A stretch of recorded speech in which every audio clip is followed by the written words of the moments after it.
minimum of 70% ball rolling time, which means kids over here hopefully be moving at least 70% or more of the practice time. So what we'll do this, we're going to do like a normal session, that might take an hour, maybe see how we get on, and then when we finish, I think as I said in the WhatsApp message, we can go inside.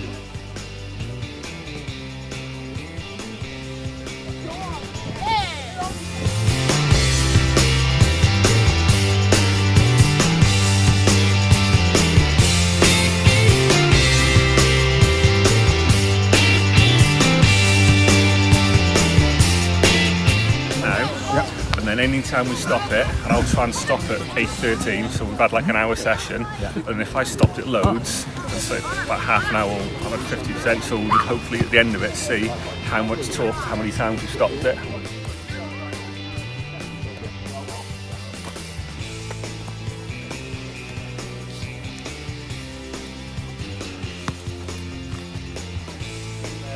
Explain what we're doing, the small-sided games at the start, and then just talked about possession. So if you're on your own and you look at just keeping the ball, whereas if you're 2v1 or numbers up, look at making quick decisions.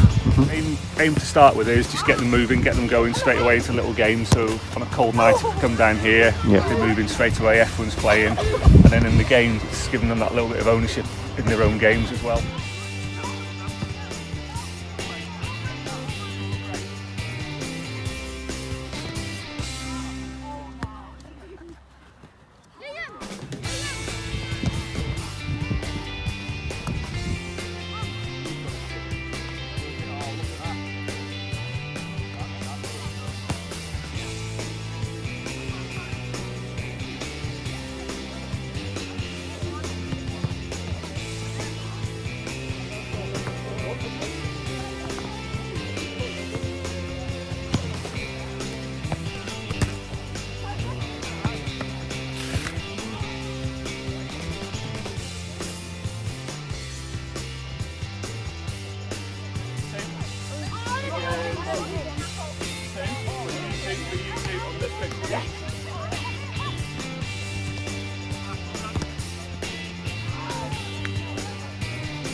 All right, Joe.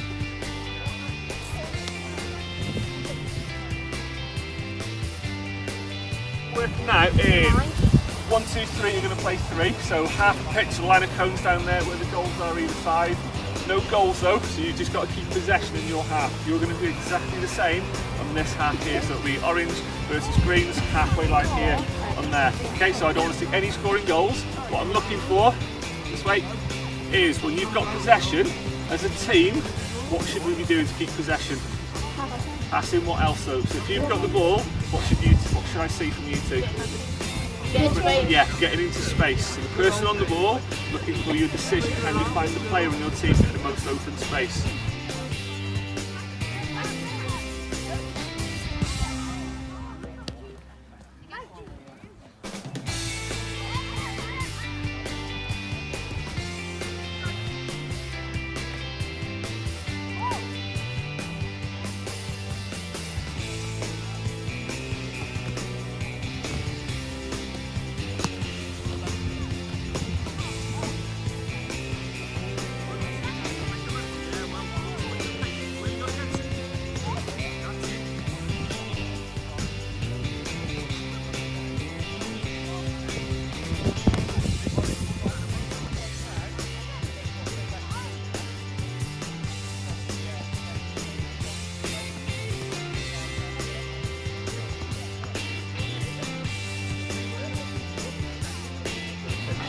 That's it. What was it? Oh. Okay, let him bring it on. Stop, yeah. So, three steps here. If I play in there, where do you see the space? Are you looking for? Yeah. You receive there. Oh, look at that.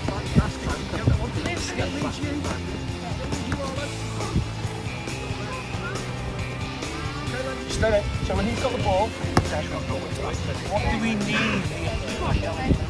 Pass it to you with your mark. You were there. You stand behind. How did you get it in the box to Liam? So what have you got to do? So you got to do, Joe? Yeah, maybe a bit more. Go on, you try that then. Try that then. Yeah. So what's happening now? So where are you going to go? Yeah, so what to? This half, yellow team, come and stand on this half. One football, please. Just need one. Yeah, we'll use that one. Yeah, we're going to finish that. This is a little bit more game. Right, it's going to be a possession-based game. Yellows, you're going to keep possession in this half. Orange, you keep possession in this half. The better you become at the game, the more difficult it's going to get for you. Because it's going to start, if yellow start with it there, just stay where you are while we're explaining it for you. When they've got possession, one person, just come standing there for me, just come stand there. You'd have to try and get the ball off them. Let them make 3 passes to start with. Just make 3 passes, quick passes. 1, 2, 3. After 3 passes, the next one comes in. Let them do 3 more passes. Just doing quick. Who's next to you? 3. The next person would go in. Hold it there for me.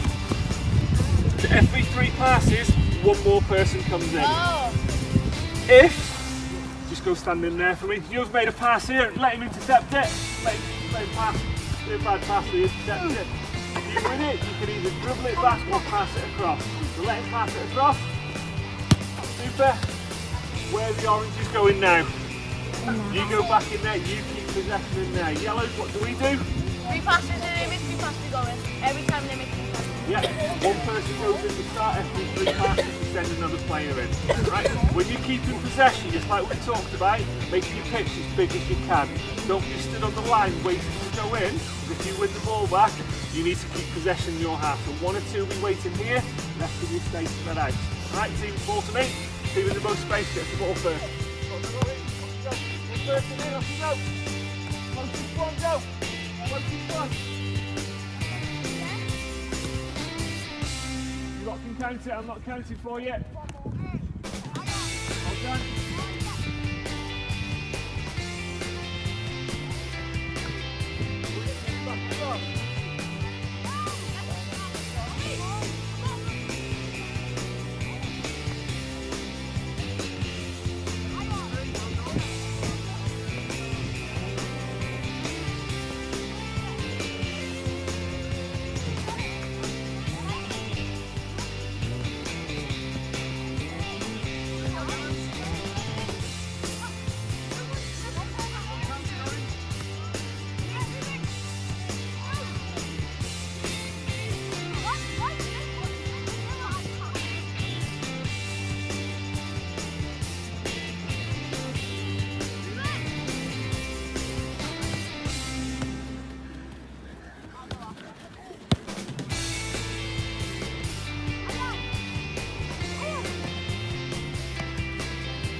Whenever a team's got the ball, what do the defenders do?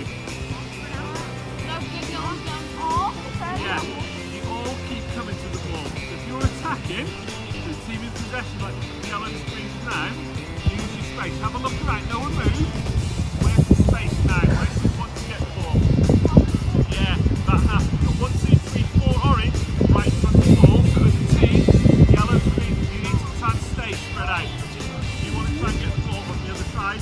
Doesn't have to go straight there. You could go by somebody else and get on that half. Off you go. Someone really close to it. Good. Now go away. Good. That's right. Here, get it down. Remember, after 3 of them, you can get it. Well done. All right. You've got it. Are you ready? Right, Orange, get back across. Go, quick.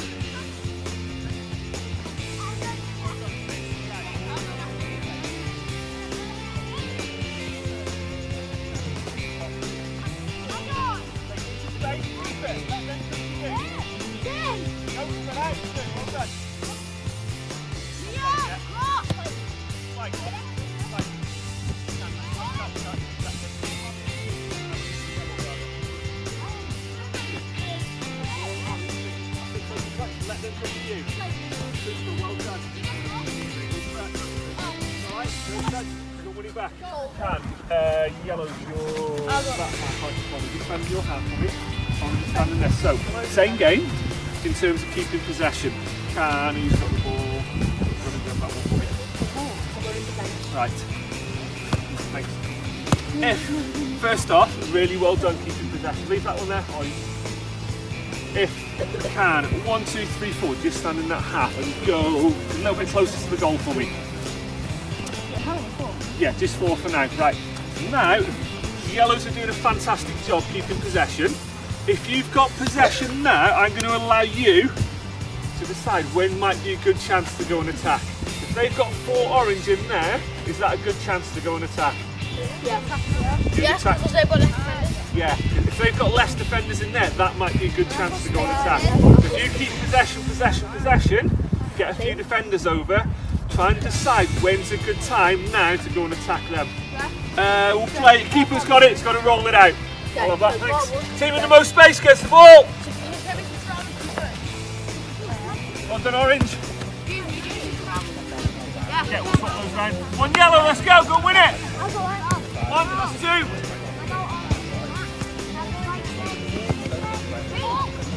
Orange ball, yellow.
Like that decision, when's the best decision to go? There's no right or wrong answer. Okay? It's just trying to make that right decision for yourselves and your team.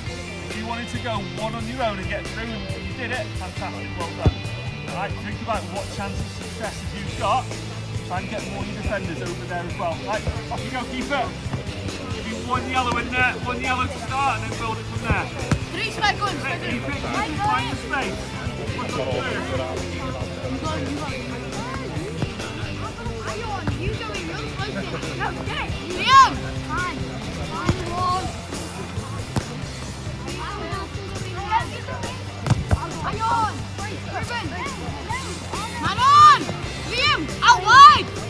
Tell him straight.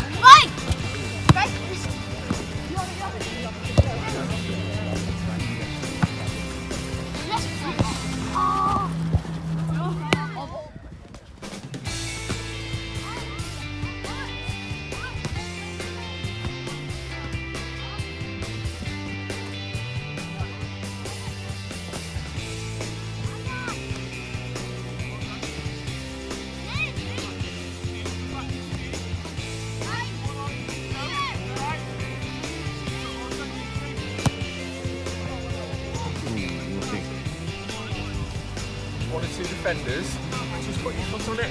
They're going to have to come to you. What do you do then? Find a player in space. Find a player in space, they have to run. So they're running around, just getting tired, or you'll just keep possession. And then when more come over, that's when you can make the decision. But then, go and attack. Right, off we go, quick. Orange, off you go! 1 yellow!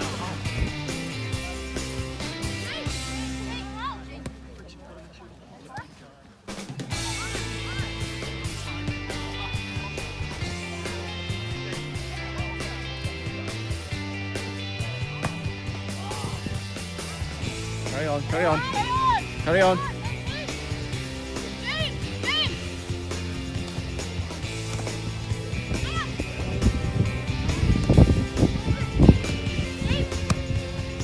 Ooh. Set up, Ruben. Okay, we're going to do a match now. Alright? So My answer there is, you've just played one. Alright, so you've got a goal there, 2 teams, you've just played a match, haven't you? Alright. Slight difference, we put a little condition on there. When me and Chris are on the side, we shouldn't really see much difference now. What have we just spent a good half hour working on there? Possession. With the team's big ball. Possession. Trying to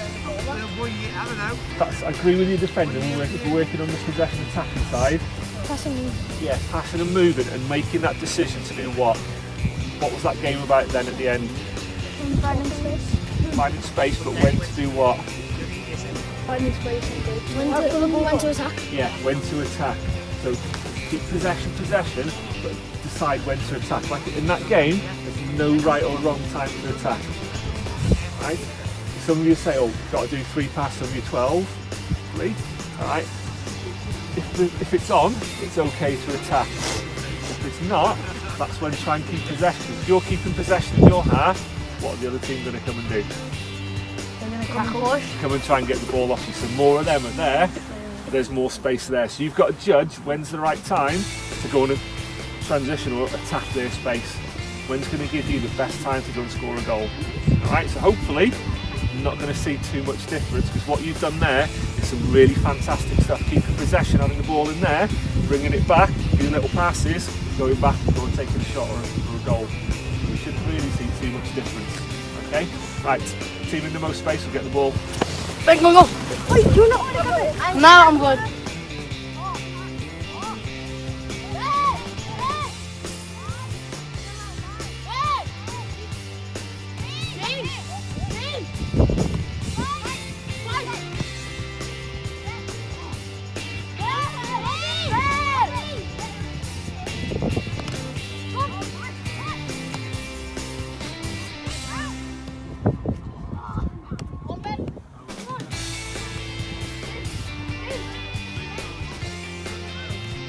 Well done.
Right, hold it there, in you come really quick, please.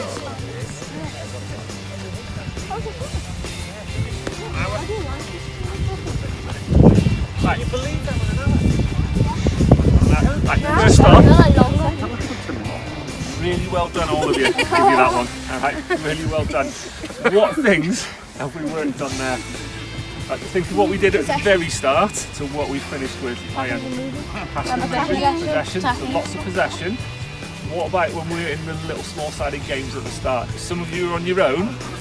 What does possession look like then? Keeping the ball One at a time. So think again. So if you're on your own, you've got the ball. No one on your team. You're 1v2. What does possession look like then? Trying to keep the ball. Yeah. You're just trying to keep that ball as long as you can. You're not on your own in a game against all the others, but sometimes you might be in a 1v2, 1v3 where your teammates aren't in the right position yet. That's where it's about keeping that ball, making a decision of I've got to keep that ball and how can I, or it might be, just go and protect it, shield the ball with your back. If you're the 2v1s, what decisions was I looking there for? yeah, it might be a quick decision, pass to someone in space so they can then go and attack and go and score a goal. Alright, went into like 3v3, again, what was I looking for there? Teamwork. What does teamwork look like in those situations? Talking. Okay, talking. If I've got the ball, what do I want from you? Okay, where do I want you though? Space. Your teammate. Yes, in a space where you can receive that pass. Alright, and then we went into the transition one. What decisions were we thinking about then? So the game we played where yellow's one half, the orange the other half. What decisions were we having to make in that game? Go into attack. Okay, yeah, when to go into attack. What determines those decisions? What do you think? Yeah. What might make you decide, yeah, that's a good time to go and attack, we might want to score a goal now? Even chance? Yeah, when there's less defenders, but also where those defenders are as well. If you receive the ball here, you might turn, the defenders over that side, waiting for the pass or waiting to come in, that might be a great chance to go and attack. The defender's right in front of you, there's two there, that might not be the best chance to go. It might be turn, you've got someone else to pass to there. Alright, so it's thinking, when's the right chance? When have we got a really good chance of going and attacking, maybe scoring a goal? Okay, right, really, really important bit of the night now. Okay, and the yellow team go and collect all the cones. The orange team, you go and get the goals. Don't just pull them up, there's little pegs on like elastic, so go behind them, there's 3 pegs, pull them out first, otherwise it's going to hurt. In there we've got like 15 different things, and one of them is try and aim for about 70% ball rolling time, which sometimes can be difficult, and again, different factors like it's really hot, roasting, probably going to be a little bit lower, but it's almost trying to get that balance over the weeks as well, not just one night. So on here we asked 1 or 2 to kind of time, so we started, I think it's about 13 minutes past, so start the watch then and stop it right at the end then, and then we can see how long kind of me and Chris have either gone in, stopped and spoke to the whole group, and also we've asked 1 or 2 to look at like how we've also gone in with little individual coaching things, so we're not stopping the whole group, tell what one child might need when the others have already got it, so it's those little individual coaching bits. So do you want to go, you're right going through that for us? Yeah, can do, yeah. So at the start when the groups were split in 2, spent 8 minutes between the 2 groups, so about 4 each. And every time you stopped, it was only for like 10 to 30 seconds each time, and then got back on with it. There were certain things that didn't count. There was individual talks, that was mostly when the ball was either rolling or out of play. They were normally like 5 to 10 seconds. Talk in play, I was sort of talking to the whole group, so didn't count them either. The full group was 10 minutes, just over 10 minutes in total. That was including drinks breaks, and then at the end 3 minutes 30, so it was 14:10 total during the session, and 17:40 including the end, the little chat at the end. Chris has worked out the percentages. Around 72%. Yeah. So yeah, roughly talked about for about a quarter of it. So yeah, roughly 72-75%. So kind of where we wanted to be. Obviously didn't know the groups. Sometimes I have to spend a little bit more time explaining the sessions. Whereas if you went back next week, you might be able to do a little bit similar type of session. Say right, we're doing a transition game tonight, and you can go straight into it a little bit more. Maybe spend more time then actually going in with your little individual coaching points in the group there, kind of thing. So it's that trying to get that balance of when you stop the group to explain the actual session, whereas if they already know it, that really talk time down for the whole group a little bit more, whereas you might then go in more with your little individual things, help them as well. Any thoughts on the sessions, what you've seen?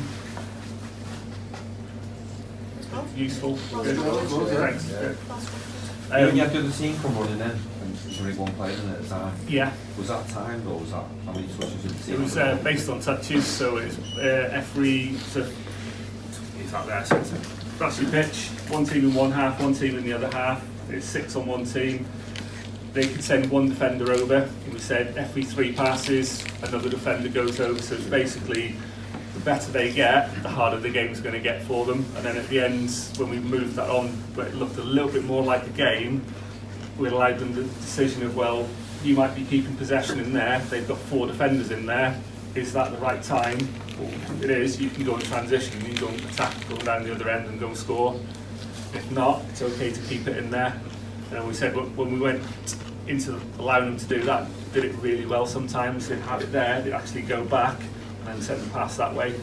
And when we went into the game, kind of me and Chris were saying on the side, are they going to keep doing that, or is it going to start going long? Probably for that first 5 or so minutes, we saw that transition game in there, and then they went into the where playing it a little bit more long or pushing up. So that's when we had to kind of go back in again and just remind them it's okay to go back, keep possession as well. I met with Chris on Friday, and we've aimed this age group, whereas obviously some of you, the younger ones, it's probably going to be a little bit more skill based, individual skills, so ball each type of stuff there. Which what I can kind of do is do 1 or 2 session plans and send them out. So that session plan I've got tonight, I'll email that over to Chris for you to send a copy out to everyone, so you'll all have that.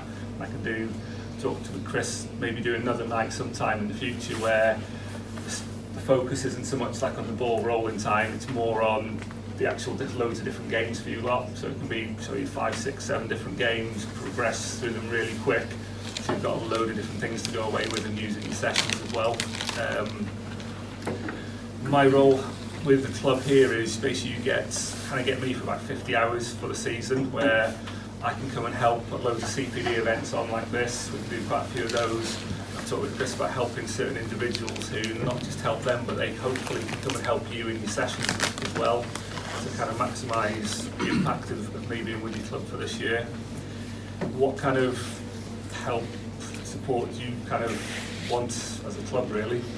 Either if you want to come and feed it back to me now, or like to Chris, Paul, just because then we can look at what kind of CPD events we can put on for you as well going through the season for you. So, let's say, yeah. So if we just wind back a bit, obviously there's a very sort of basic sort of session that we decided to put on, which was based more around what the structure was like and not necessarily the content of it. Some of the content might not be useful to say if you've got 6-year-olds, 7-year-olds. It might have been a little bit higher than that. Certainly for anyone maybe 9, 10, and north of that, it would have been quite, I would imagine, it'd be quite useful for you to take away some elements of that, if not all. So the important bit for us was to try and press on you really just how, I don't know, did anyone think there was a lot of intervention, or, I mean, has that 17 minutes surprised anyone? Because it certainly, we tried our best not to intervene much at all, and that still ended up 14 minutes. So it's about just trying to recognise that you can overcoach, and part of it is just let them get on with it.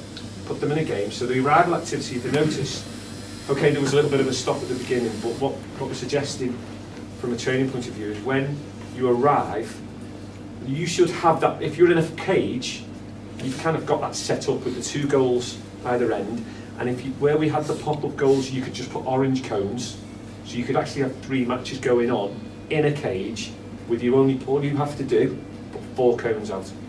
That's it. If you want to do a lot more, if you need to be doing something in the meantime, you just give them the bibs, get them playing. If you want to set up the rest of the pitch, or you're on a bigger pitch and you want to move to a new area, let them just play. That's an arrival activity. I don't know about anyone else, but I spent a long time with them arriving and them smashing the balls everywhere and messing around and chatting. But one thing that's going to stop them from doing that is a game. And just as soon as they arrive, in a game. And if you're waiting for stragglers, it's 2v1. Next one comes, it's 2v2. If you get to the point where there's 8 arrived, then you put them into 2 pitches and so on. And you can just let them. If you've got those 3 games going on, you've got the flexibility to just, as these come in one by one, because we know they were all on time tonight and probably all really well behaved. Yeah, we know that's not real, and so that's just really important that arrival activity just kind of stops any nonsense of misbehaving, gets them right into it, and then they're focused on what we've got ahead. And then equally, if we roll through, I've kind of split it down a bit there. I think that's about right. There was sort of 4 main parts to the session. Okay, and so it's like 15 minutes each. So each one was sort of really simple, and from the simple bit that you start with, once you kind of give them the message, it was then moving into a slightly more difficult situation, and then the third session was just it. The third element of the session was the transition game that Rob was talking about, so you're just stepping up slightly all the time. But the other key thing I think to that as well is before we came, we had an objective, and it was just one objective, and that was possession. And so by the end of it, they're not confused about, well, what was that all about? You know, was it shooting? Was it about shooting? Was it passing? Was it dribbling? It was really about possession, and so as a consequence, we kind of focused on 3 or 4 parts of that. So Rob obviously was just encouraging find space, keep hold of the ball, you know, and all the other elements around possession. Yeah, because we're obviously sending the possession plans to Chris and sending out to you like there. It's like little games at the start.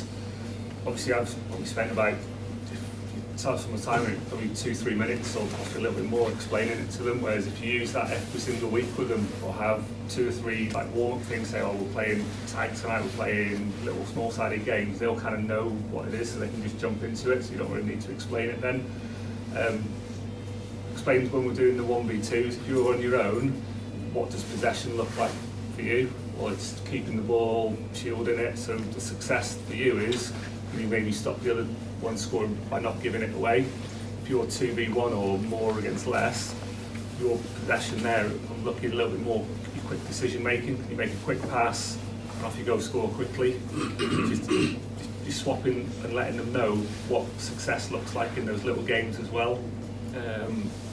Another one is you don't necessarily have to have one pitch going that way, one going that way, one going there. You could have little 1v1s, 2v2s all on the same pitch there. You just kind of emphasise, well, if you're doing 1v1, you've got to get past that player before you can score. If someone's in the goal, picking the ball out of the net, you can't shoot because it's not safe, so you've got to keep hold and keep possession, so they're working a little bit more on it as well. There's loads of ways you can kind of manage that. And the ones kind of that age group, they can probably manage it themselves a little bit as well. As soon as come down, right, off you go and get a ball, go and get yourselves in a little game. Swap your teams over yourselves, challenge yourselves in your little games, that kind of way as well. Yeah, so one of the things that we were keen to do as well was, and I suppose we sort of throw it back a bit, did anyone sort of notice anything about the session that surprised them a little bit, or so if you think about how much movement was going on and how many touches of the ball each kid had. I did actually stop them once, and I probably wouldn't have done because they're actually getting quite tired. I thought, well, you're tired, your possession's going to kind of go, so that's kind of a good time to stop you, bring you in, have a little chat for a minute. So it's kind of knowing when to step in sometimes with your interventions of which one you use at the right time. If they're all okay, that's when it might be just pull one to the side, or just kind of coach them in the game, just mention to them, oh, what's behind you there, a little question like that, or space behind me, or take a touch so you can turn with the ball when you've got it, little things like that. So you don't need to stop the whole group all the time, because like the chat with Chris, it's trying to get away from that practice where they're all kind of stood in the line, where they're all moving all the time, they're all involved, where it's a little 1v2 game, 3v3, the transition game at the end. I could have probably given some tasks out where if you watch one kid, how many times has he touched the ball, how many decisions is he making to take someone on, how many times has he passed the ball in those sessions tonight. Hopefully those will be quite high as well. Yeah, so we just say what the reason the session was done the way it was tonight is that one was some sort of anecdotal feedback that I get and that all the coaches have sort of given me. Second is observations I've made when I've been doing the limited rounds around done, and you might not know this, but Rob's actually been visiting some of your coaching sessions on the quiet, and actually noticed some of the things that come out of that. So one of the things that we were eager to show you, to prevent, if you like, is eager to show you was that it was messy and it looked like chaos, but you know, that's fine. What we don't really want, and what is not really going to benefit the kids, is when you have to queue. So we're trying to avoid any sort of practice where you've got 10 kids, well there's 12 there tonight. You don't really want 12 kids in a line waiting for their shot at goal. You know, even if you have to put some, even if you want to have a situation where you want a one-on-one with a keeper, you just get 4 cones, set up a little pitch, and give them all a number, let them play 5v5, or 2v2 and a 3v3, and just call out one number at a time. But all the while, they're still waiting for their turn, they're moving, and they've got the ball. And you could just do, if you had 10 kids waiting, they could all be playing 1v1, if you like, and then you just bring 2 of them at a time. But that was really keen to get that message across that, you know, don't worry about what it looks like, just as long as they've got a ball, they're moving, and especially in winter as well. And really, you can roll that forward a little bit to your matches as well. That there's nothing stopping you from a match day, instead of all lining up to take shots at the keeper. Just doing just give them the cones, put them into groups of 4, give them cones, and tell them to just go on a match. And you know what? They'll know, even at 7, I'm sure they'll do it. You know, that old joke about jumpers for goalposts. It's what we used to do. Just give them the cones and tell them to go off and just have a game. If you're setting up the goals or you want practice on the keeper or whatever it might be. Any questions on anything? Right. Okay, thank you very much for coming tonight. Try and, well, speak with Chris, so if you've got any ideas or any kind of help you want in terms of possibly might do like a match day one or another one where it's loads of session ideas, a little bit around philosophy with the club as well, of things like that. If there's stuff you want, just feeding back like support, Chris, and we can look at putting some more of these on for you, so make as much use of me, well, you've got me as you can really, so if anyone wants to come and have a chat, I'll be around for a little bit as well for you, but again, thank you very much for all coming out tonight on the cold night. Nice one, thank you.